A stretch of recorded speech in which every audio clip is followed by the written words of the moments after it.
సత్యసాక్షి అనుదిన మన్నా ద్వారా మీ అందరికీ శుభోదయ. నేడొక ఉదయ కాలము యేసుని స్వస్థపరచు కార్యక్రమం ఉదయం 10 గంటలకు ఉంటుంది. ప్రతి వారు సకాలంలో పాల్గొవలసిన కోరుచున్నాం. ఒక వాహనము 10:30కు పాత సంఘం నుంచి బయలుదేరుతుంది. ఎవరైనా రవాణా సౌకర్యం వినియోగించుకోవాల్సిన వారు వినియోగించుకోవాల్సిందిగా కోరుకుంటున్నా. అలాగే యొక్క దినము దేవుడు నాకు అనుగ్రహించిన ఒక భార్య సుచరిత గారు దేవుడు మరొక నూతన సంవత్సరంలోకి నడిపించడం బట్టి దేవునికి మహిమ.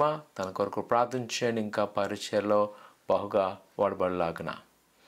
నేటి యొక్క వాగ్దానము ద్వితీయోపదేశ కాండము 28వ అధ్యాయము 6వ వచనం. నీవు లోపలికి వచ్చినప్పుడు దీవింపబడుదువు. ప్రియ కుమార్తె ద్వితీయోపదేశ కాండంలో 2 ప్రాథమికంగా కనబడుతుంటాయి. ఒకటి దేవుని యొక్క సూచన మాటలు, మరొకటి దేవుని యొక్క ఆశీర్వాదం. దేవుని యొక్క ఆజ్ఞలను ఎవరైతే వెంబడిస్తారో, ఎవరైతే ఆయన ఆజ్ఞలను అనుసరిస్తారో దేవుడు వారిని ఆశీర్వదిస్తాడు. ఎలాగంటే నువ్వు లోపలికి వెళ్ళినా బయటకు వచ్చినా దీవింపబడదు. ఎవరైతే ఆయన ఆజ్ఞల కట్టడలను లోబడి ఉంటారో, ఎవరైతే ఆ ఆజ్ఞలకు దగ్గరగా ఉంటారో ఆయన వారిని ఆశీర్వదించే దేవుడు. ప్రియ కుమార్తె, ఈ ఉదయకాల సమయంలో నీకు నాకు ఒక ఆశ ఉంటుంది. మనం దీవించబడాలి.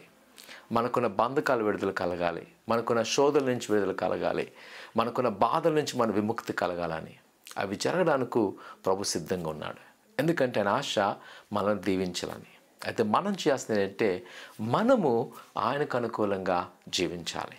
దేవుని యొక్క ఆజ్ఞలకు అనుకూలంగా జీవించినప్పుడు, దేవుని యొక్క మాటలకు లోబడినప్పుడు, దేవుని యొక్క మాటలకు వాక్యానుసారంగా మనము ప్రవర్తించినప్పుడు ఆయన ఖచ్చితంగా మనను ఆశీర్వదించును.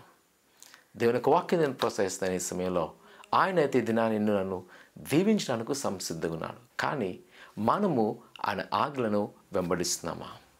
ఆయన చెప్పిన రీతిగా, లేదా ఆయన ఎలాగైతే మనం కోరుకుంటున్నాడో అటు రీతిగా మనము ప్రవర్తిస్తున్నామా? మనం అలా ఉన్నామా? ఒకసారి మనం పరిశీలన చేసుకోవాలి. ప్రార్థన చేసుకుందాం. పరిశుద్ధుడా, దేవానికి ఉన్నారు నీ బిడ్డలైన వారిని మీరు జ్ఞాపకం చేసుకొని నీ దీవెన నీ ఆశీర్వాదంతో నింపండి. నీ కృపాక్షలు నింపి బలపరిచి, ఎదిగో ప్రభా నువ్వు చేస్తున్న ప్రతి మేలు బట్టి వందనాలు. అని ఎదిగో తండ్రి, నీ బిడ్డ నువ్వు దీవిస్తాను ప్రభా. ఇగో నీ ఆజ్ఞ లోబడిన వారిని విడిచిపెట్టకుండా వారికున్న బంధకాలు శోధన నుంచి విడుదల చేయమని దేవా నీకున్నారు. అనేటి కసుకరం జరిగే ప్రార్థన జ్ఞాపకం చేసుకొని వస్తున్న ప్రతి బిడ్డలు కూడా నీ ఆశీర్వాదం నింపండి ప్రభా. ఇగో నీ దేవుని సేవకులకు ఇచ్చిన నూతన దయాకిటి వందనాలు. ఆయన ఇంకా నీ కృపలో బలపరుస్తూ నీ యొక్క అభిషేకంతో నింపి అనేక మంది దీవెనకరంగా మలుచుకోమని, ఉదయ కలసమిలో నీ బిడ్డలు ఏదైతే కోరుకున్నారో ఆ కోరికలు సిద్ధింపచేయమని ఏస్తున్నాం తండ్రి. ఆమె ఆయన దీవించిన సంసిద్ధున్నాడు. ఆయన ఆజ్ఞలో బండి దేవుడు బాగా దీవించును గాక. ఆమె.